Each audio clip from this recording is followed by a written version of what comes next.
little tip for you. Right?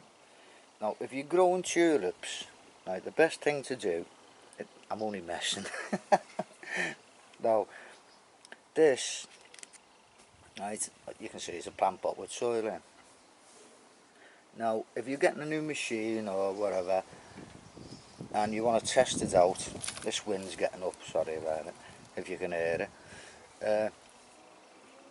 You mightn't have room for a test box, you know, with the tubes in and all that. I've used them in the past, but if you think about it, you've got air in them tubes, right? So that must affect the soil.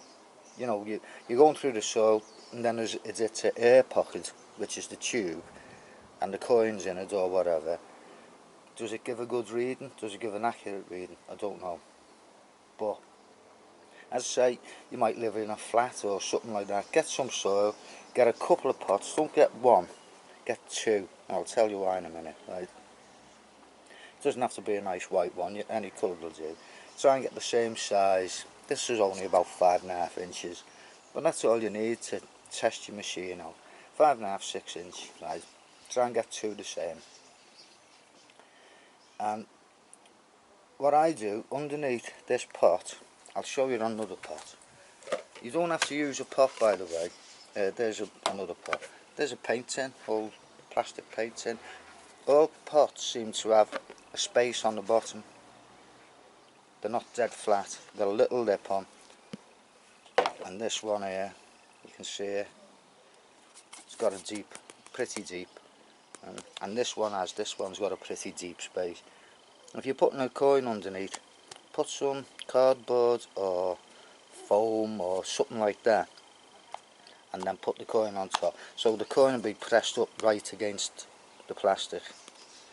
And also what I've done with this one, I've cut a slit in the bottom about, I don't know, 1/4 inch, something like that, 1/4 inch wide by, well, 1.5 long, something like that. And what I can do, after I've tried the coin flat, I can get the coin from underneath and turn it on its side and slip it up into the slot underneath. And that lip, that space underneath, gives you a bit of coin to hang out, so you can pull the coin back out. Right, now, the reason I mentioned getting two pots exactly the same is put soil in each one.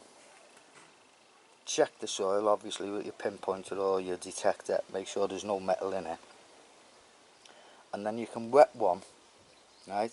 And that's where them little trays or anything will do. A big tray, you can put two pots up under, you know, on the tray. Wet one, and then you've got two soil conditions. You've got a dry soil condition, and you've got a wet soil condition. And swap the coin about, right? But as I say, this is ideal for anyone who hasn't got a garden, might live in a flat or something like that. Just get some soil, and I think that's about it. Yeah, check the soil, cut a slot in the bottom, dry and wet, a tray to put them on, two pots, that's it.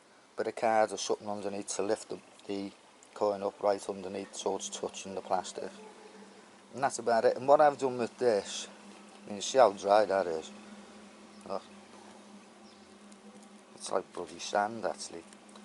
I put also some stones in there, innit. Don't just put the soil in, put some stones and all that, because that's what you get in ordinary soil. It's not pure soil. Throw some stones in, you know, anything, except metal, of course. So there's a little tip for you. Two pots the same, one wet, one dry, and I think you'll get a better idea of your readout on your machine. Okay, as I say, you can't alter the depth, but you know, this will do to give you a rough idea. And most finds anyway were in the first 6 inches half the time, or most of the time. Right, there's another tip for you. I'll catch you again. Okay, ta-ra for now.